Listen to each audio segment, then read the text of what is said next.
I came home from the funeral with my heart slamming so hard against my ribs it hurt to breathe. I was standing on my parents' front porch, one hand raised to knock the other, gripping a thick envelope that could change all our lives. Inside it was the truth, the kind of truth people kill relationships over. I was about to tell my family that Grandpa had secretly left me 2 working ranches and a luxury home in Los Angeles. But then I heard my mother's voice through the door, and what she said next made my blood turn to ice. I froze there on the porch, my knuckles hovering inches from the wood, my breath shallow and loud in my own ears. The house looked exactly the same as it had the day I left for basic training all those years ago. Same peeling white paint on the railing. Same wind chimes clinking softly in the afternoon breeze. Same front window with the lace curtains my mother refused to replace because they still work. But I was not the same person who had left. I had just buried my grandfather, the only man in that family who ever looked at me and saw more than a problem to manage, more than the difficult daughter, more than the one who ran off to play soldier. The funeral had been quiet, too quiet. A small chapel, a handful of people, no dramatic speeches, just the steady smell of old wood leaves and dust. I'd stood there in my black uniform jacket, ribbons neat on my chest, hands clasped tight to keep them from shaking. Not because I was weak, but because grief has a way of slipping past even the strongest armor. Afterward, his attorney had pressed the envelope into my hands in the parking lot. "Write this somewhere safe," he'd said quietly. I hadn't opened it yet. I already knew what it contained. Grandpa had told me everything months ago during one of our long phone calls when I was stationed states away.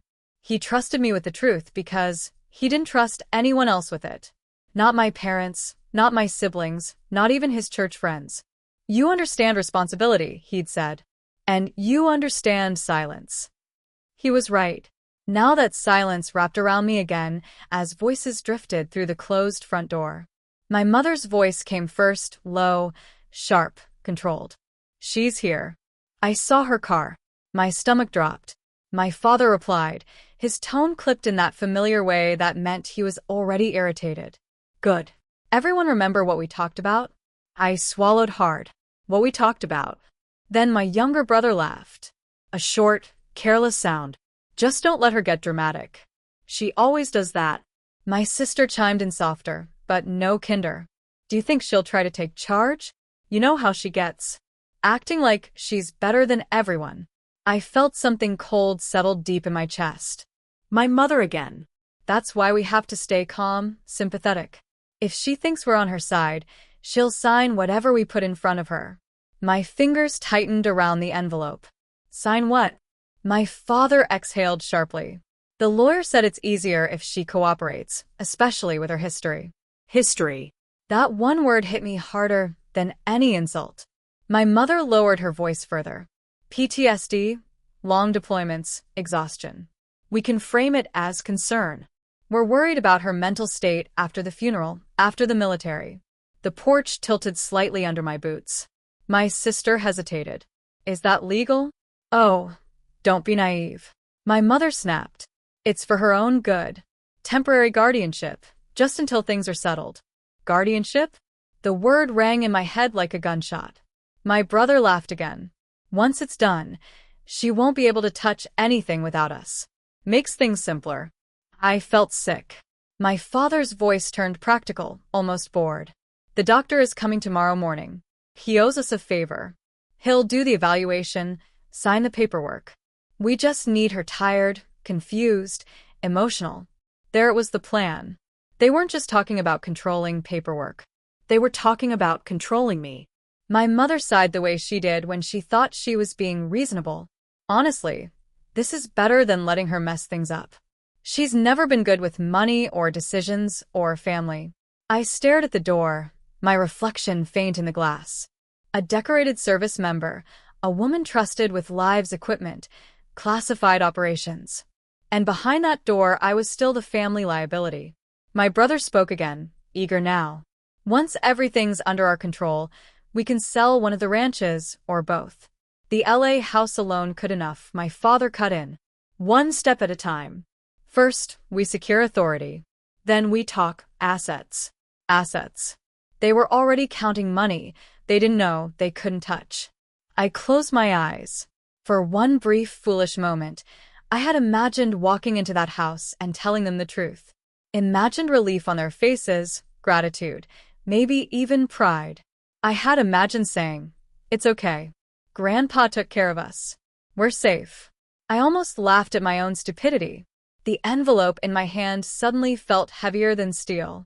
I could knock right now. I could confront them. I could throw the truth in their faces and watch the masks fall. But Grandpa's voice echoed in my head, steady and calm. Silence is not weakness. It's timing. I took a slow breath, then another. When I opened the door, I didn't storm in. I didn't slam it. I didn't accuse anyone of anything. I stepped inside quietly, wearing the exact expression they expected. Exhausted, hollow, grieving. My mother rushed toward me with open arms and a face full of practiced concern. "Oh, honey," she murmured. "You must be so tired." My father nodded solemnly. "Long drive." My siblings hovered nearby, eyes sharp measuring. I let my shoulders sag. I let my voice come out soft. "Yeah," I said. "It's been a lot." My mother guided me toward the couch like I might break if she let go. "Sit down.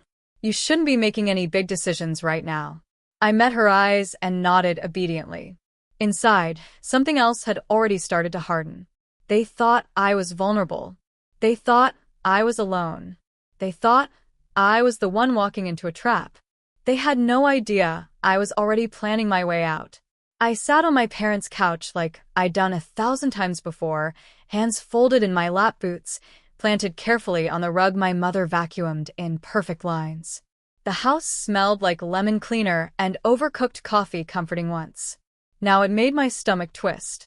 My uniform jacket was folded beside me, ribbons hidden as if even my service needed permission to exist in this room.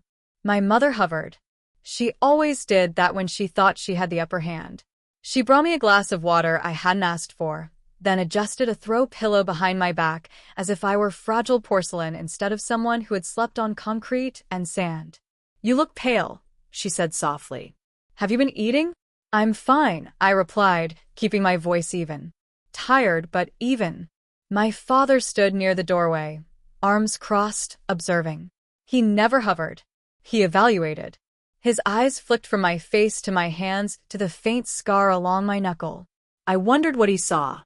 If he saw the woman who had coordinated teams under pressure, or the daughter he decided long ago would never do things the right way. My brother dropped into the armchair across from me, phone already in his hand. My sister leaned against the counterarms, folded her expression carefully neutral.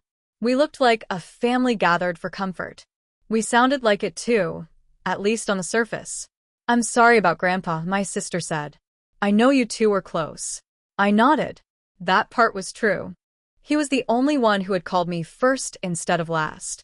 The only one who asked what I needed instead of telling me what I should do. He believed in you. My father added a note of something like resentment slipping through. "He worried about you a lot." I almost laughed. Grandpa hadn't worried about me. He'd worried about them. My mother sat beside me and placed a hand over mine. Her grip was warm, firm, possessive.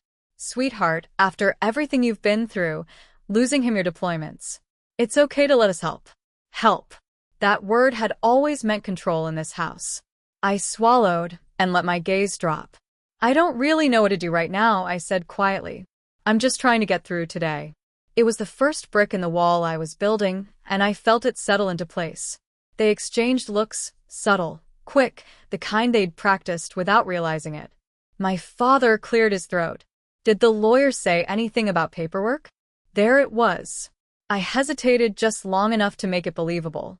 He mentioned some documents, but honestly, it all felt overwhelming. My brother finally looked up from his phone. "Did Grandpa leave anything complicated? Debts, properties?" I shook my head slowly.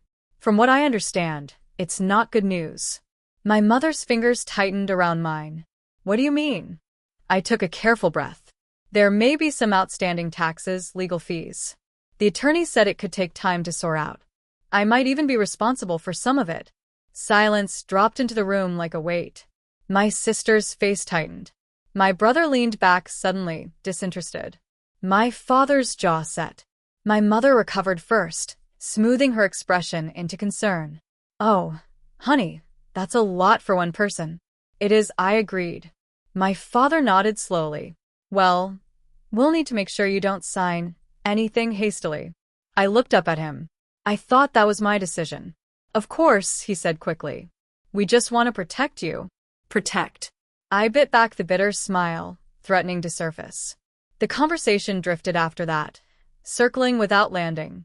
They asked about my drive, my unit, whether I was sleeping, whether I felt on edge. Each question was gentle, reasonable. Each one felt like a thread being measured for a net. As they spoke, my mind kept slipping backward back through the years that had led us here. I remembered being 17, standing in this same living room, announcing I'd enlisted. My mother had cried, not with pride, but fear and embarrassment. My father had gone quiet, his disappointment heavy and unspoken. My siblings had laughed, later called me dramatic, reckless. You could have gone to college like everyone else, my sister had said. Why do you always have to be so extreme? The military hadn't been extreme. It had been structured, clear, honest. If you did your job, you earned respect. If you failed, you owned it. No guessing games, no whispered plans behind closed doors. I'd sent money home on every deployment. Paid off small debts they never acknowledged. Fix things quietly the way Grandpa taught me. Handle your responsibilities. Don't brag about them. But in this house, none of that counted.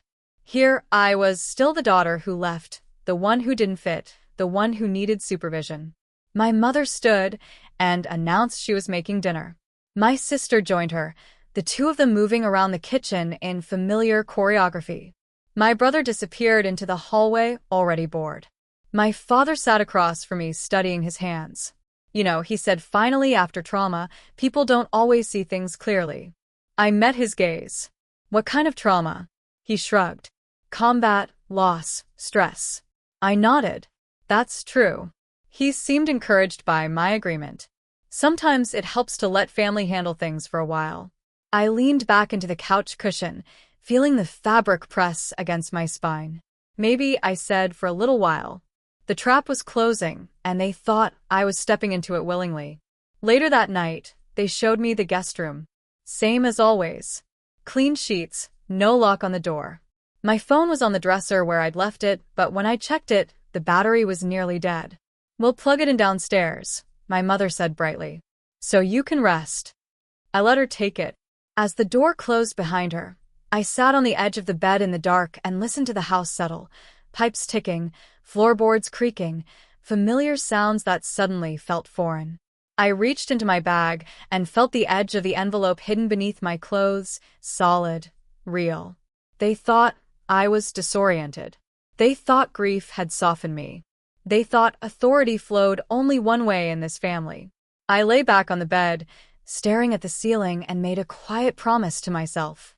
I would let them believe exactly what they wanted, right up until the moment it cost them everything they thought they controlled. I didn't sleep much that night. I lay on the narrow guest bed, listening to the house breathe, counting the small sounds the way I'd learned to do on deployment's vents, clicking on and off the refrigerator, humming my father's footsteps, pacing once before midnight. Every sound told me where everyone was. Every silence told me when they thought I was asleep. At some point after 2 o'clock in the morning, I heard my mother's voice again. Low, careful. She was in the kitchen, probably with my father. I couldn't make out the words, but I didn't need to. I already knew the script. Concern, timing, paperwork, tomorrow. Tomorrow morning, the doctor would arrive. I stared at the ceiling and let the anger rise, then settle. Anger was useful, but only if it didn't take the wheel. Grandpa used to say that the worst mistakes are made by people who confuse rage for clarity. I needed clarity. At dawn, I slipped out of bed and dressed quietly. I left my uniform folded, choosing plain jeans and a sweatshirt instead. I wanted to look small, ordinary, unthreatening. In the mirror, I practiced the face they expected. Tired eyes, shoulders, slightly rounded mouth pulled into a thin line of grief.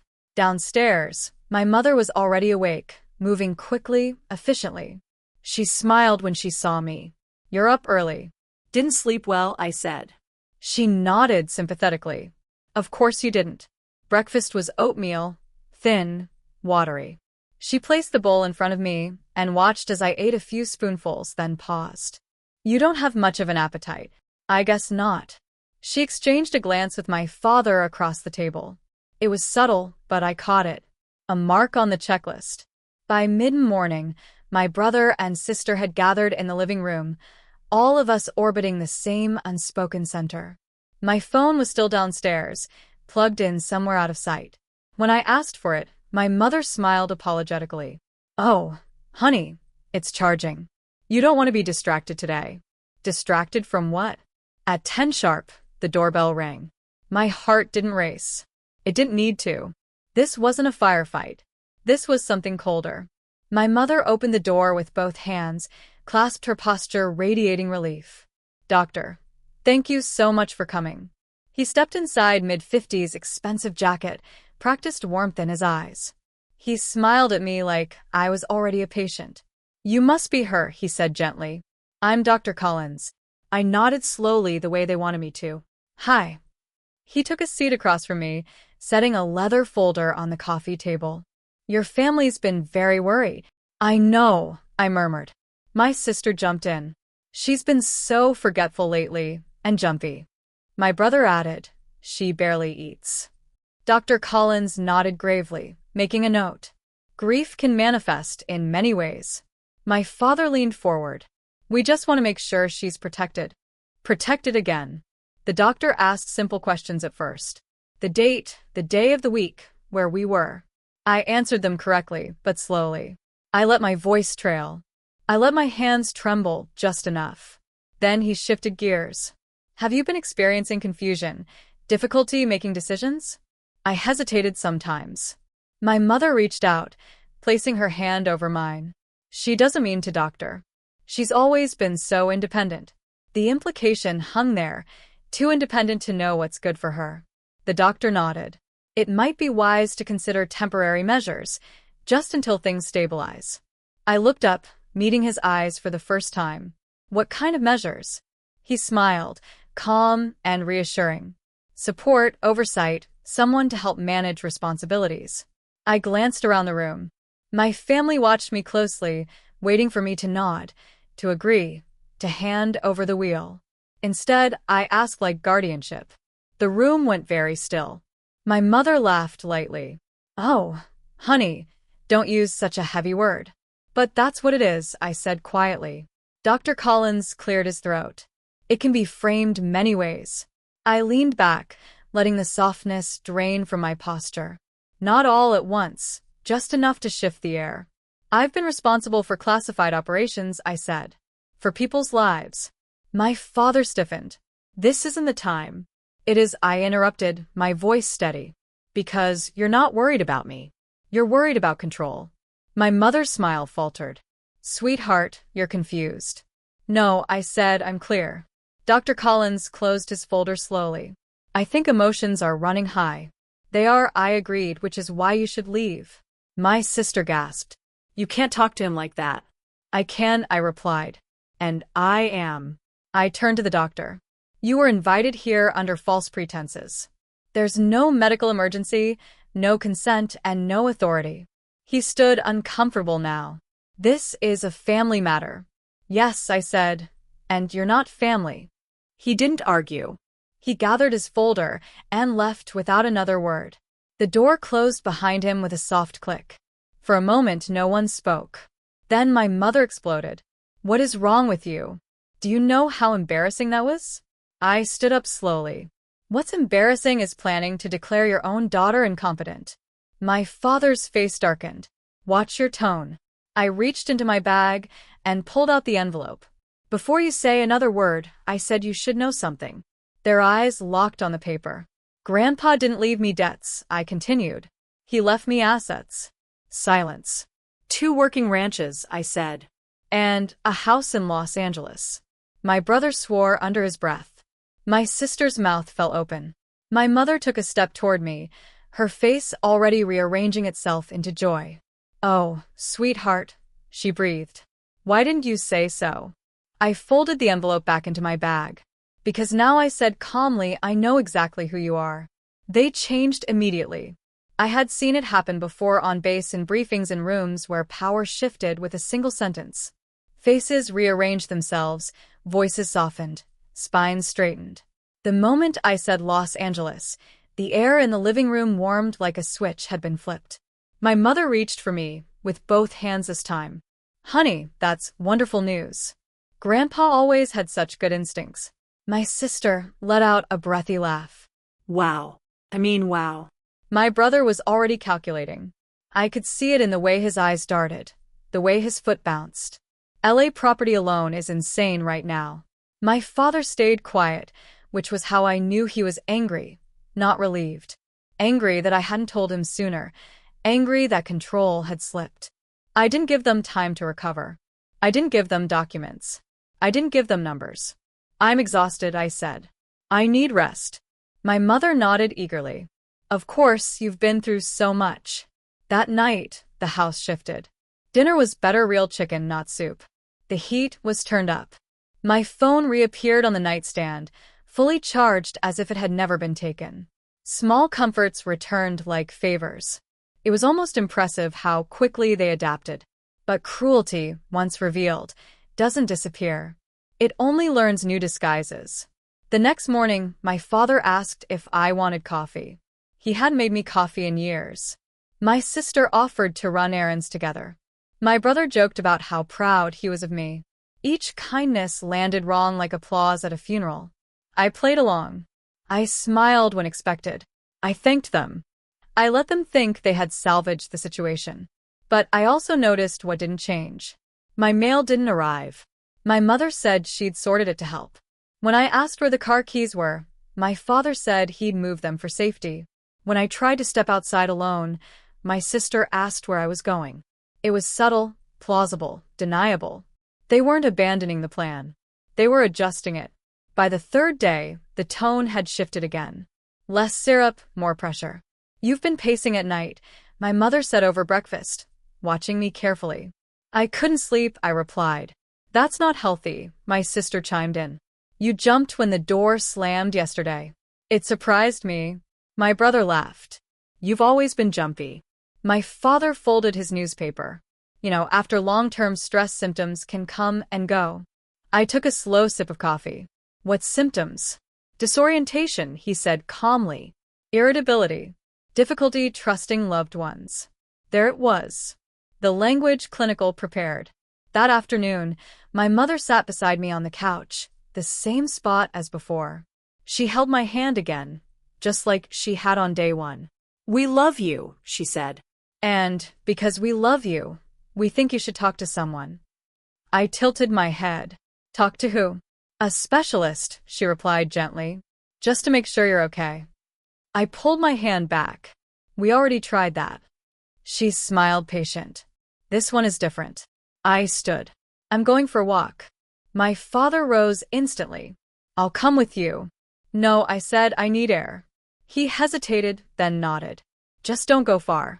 I walked around the block, my phone buzzing in my pocket with messages I couldn't yet answer. Each step felt watched. When I returned, my brother was waiting by the door. Where'd you go? He asked too quickly. Outside. He smiled, but his eyes stayed sharp. Just checking. That night, I heard them again, whispers after midnight. My door was closed, but the house carried sound like a drum. She's suspicious, my sister said. My mother sighed. We have to move faster. She knows about the property, my brother muttered. What if she already did something? My father's voice cut through. Then we tightened the net. I sat on the edge of the bed in the dark, my pulse steady. I wasn't afraid anymore. Fear had burned off, leaving focus behind. They were escalating. That meant time was no longer neutral. At 3:12 a.m., I slipped into the bathroom, locked the door, and took out my phone. I dialed the number Grandpa had insisted I save months ago. It rang twice. Counselor Hayes. A man answered. Voice alert despite the hour. This is Evelyn, I said. I need to move. There was a pause. Are you safe? Not for long, I replied. They're building a case. He didn't ask who they were. I'll set things in motion. Trust first, account second. Do not sign anything. Do not leave with anyone. I won't. And Evelyn, he added quietly. You're doing the right thing. I ended the call and stared at my reflection in the mirror. My face looked older than it had a week ago, harder, clearer. Back in my room, I lay down fully dressed. By morning, the house would feel different again. It always did when plans were underway. They thought they were breaking me down, making me smaller, slower, easier to manage. They didn't realize they were just giving me time. Time to lock down what was mine. Time to document everything. Time to prepare. By the time they tried to close the door, I would already be gone. And when I left, I wouldn't be running. I'd be taking the ground out from under them. The first confirmation came 2 days later in the quietest way possible. A text message, no name, just a number. Trust documents drafted. Awaiting your signature. Secure link attached. I read it in the bathroom with the shower running steam fogging the mirror. The sound masking any footsteps outside the door. My hands were steady. That was how I knew I was ready. Fear makes your hands shake. Clarity doesn't. I signed digitally, then deleted the message. By the time the water went cold, the first line of defense was in place. By noon, the house had shifted again. My mother was humming in the kitchen the way she did when she believed things were under control. My father had taken a sudden interest in my schedule. Where are you headed today? He asked casually as I put my shoes on. I might drive into town, I said. Pick up a few things. He frowned. Maybe that can wait. I met his eyes. Why? He hesitated, then smiled. You've been tired. I nodded. I'll be careful. I didn't ask for the keys. I picked them up from the bowl by the door before anyone could stop me. My brother watched, jaw tightening. On the drive, I felt it. That strange relief that comes when a plan finally moves. I parked outside a small cafe and checked my phone. Another message from Counselor Hayes. Assets secured. Income from both ranches redirected. LA property isolated. No one else has access. I closed my eyes and breathed. The next message came an hour later. Background check complete. You were right to call. I stared at the screen. Your parents refinanced their home 18 months ago. Missed multiple payments. Credit cards near limit. Your brother has outstanding personal loans. Gambling related. Your sister co-signed. I leaned back in the chair, the cafe noise fading into the background. It hadn't been about protecting me. It had been about survival. That night dinner was tense. The friendliness had thinned, stretched too far. My mother asked if I'd signed anything with the lawyer yet. No, I said. Not yet. My father's fork paused midair. You should include us. I will, I replied lightly. When I'm ready. My brother snorted. You're acting paranoid. I looked at him. You're acting desperate. Silence. The next morning, my mother announced another appointment. Dr. Collins is coming back, she said, not looking at me. With a colleague this time. I nodded slowly. What time? 10. I checked the clock. 9:12. Plenty of time. At 9:30, I stepped outside and made one last call. Now, I said when Hayes answered. At exactly 10, the doorbell rang. 2 men stood on the porch. Dr. Collins, pale and stiff, and another man in a dark suit who did not smile. This is unnecessary, my mother hissed as they stepped inside. No, the suited man said calmly. It's overdue. He turned to me. Miss Carter, I'm with Adult Protective Services. My father's face drained of color. A PS didn't raise their voices. They didn't accuse. They asked questions, clear ones, about access to my phone, about my car keys, about medical consent, about pressure. I answered calmly, honestly. Dr. Collins tried to interrupt. He was stopped politely. By noon, the house felt smaller. By 2, my parents were silent. By 4, they were angry. You set us up, my mother spat once the officials left. No, I said. You did. My brother paced. What about the properties? I smiled for the first time in days. Those are handled. They demanded documents. I gave them nothing. That evening I packed. I didn't sneak. I didn't rush. I folded my clothes, zipped my bag, and placed it by the door. My sister blocked my path. You can't just leave. I can, I said. And I am. My father spoke quietly. If you walk out, don't expect help. I met his gaze. I never did. When I closed the door behind me, the air felt lighter, cleaner.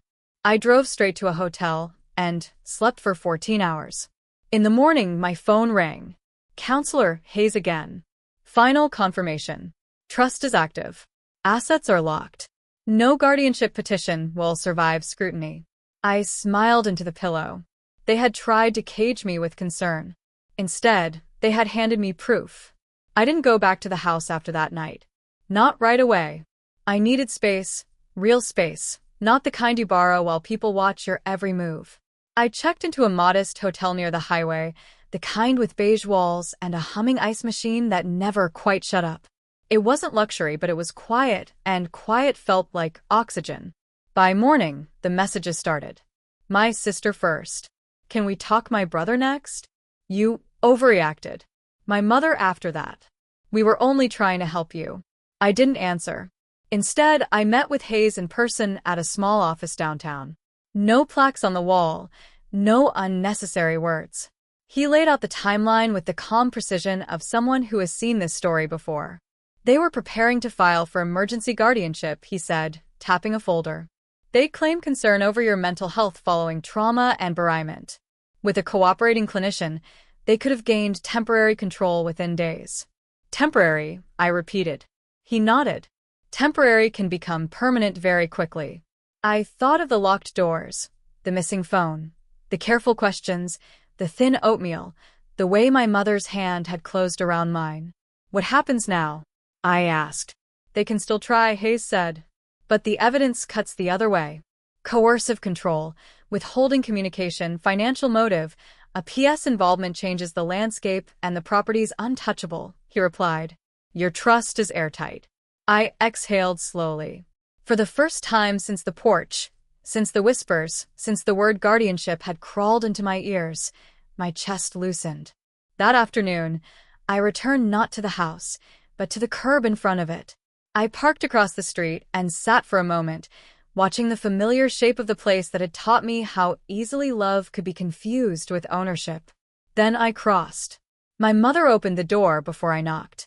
Her eyes were red, not from tears, from rage held too long. You brought strangers into this, she said. I brought professionals, I replied. There's a difference.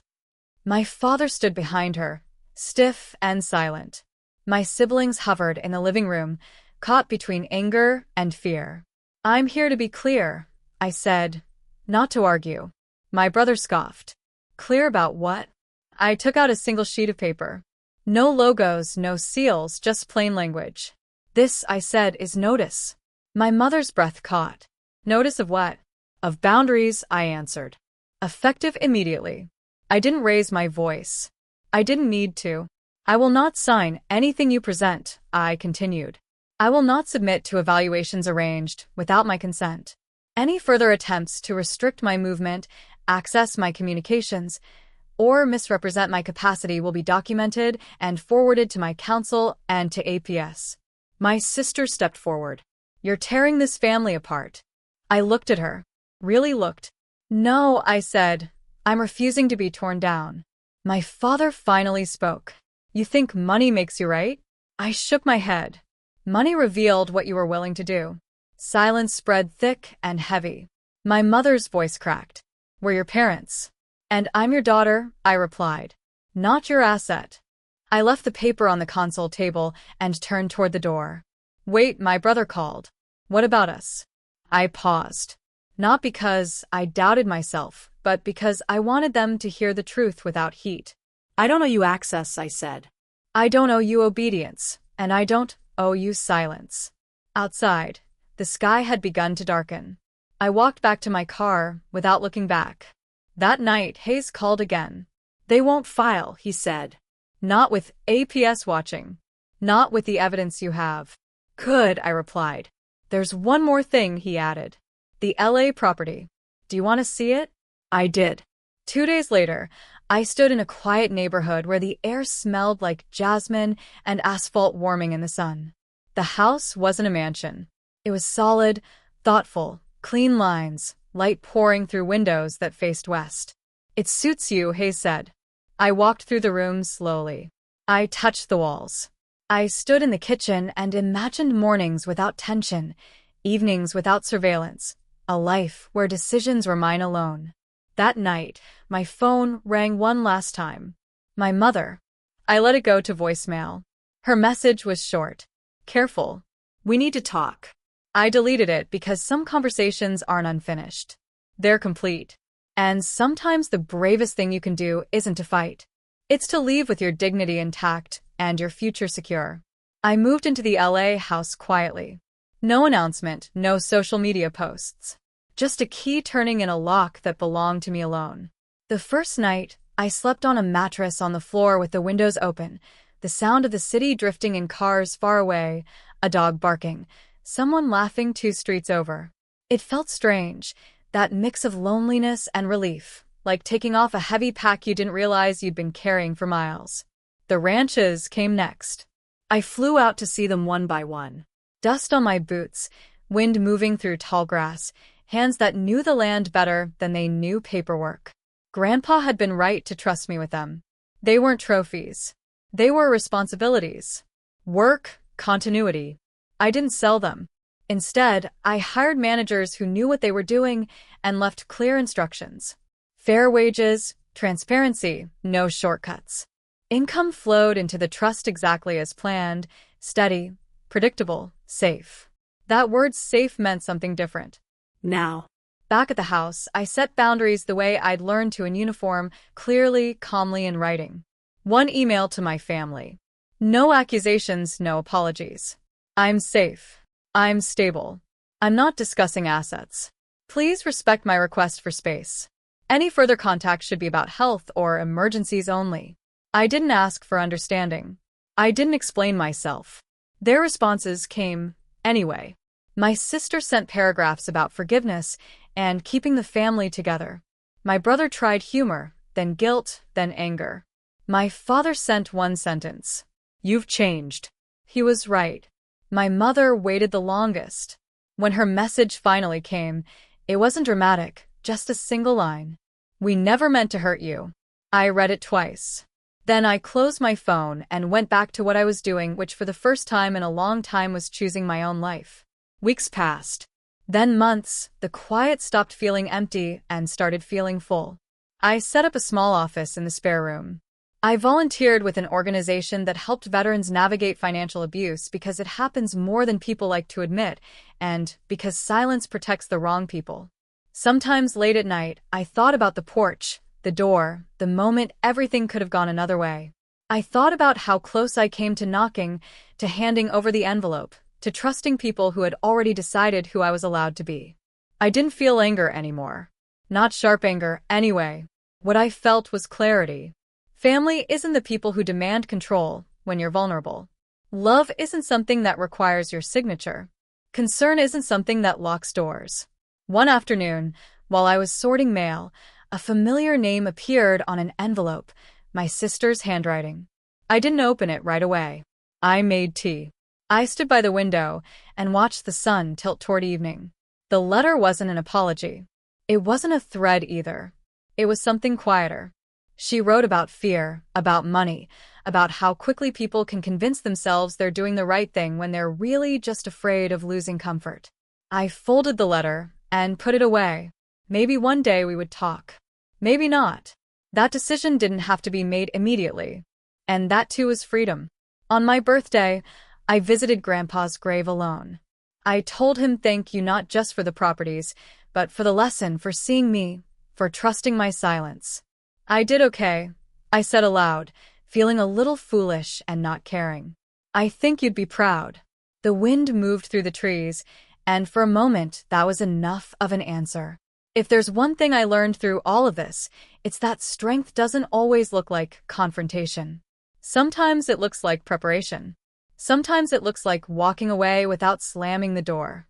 And sometimes it looks like refusing to play a role that was written for you without your consent.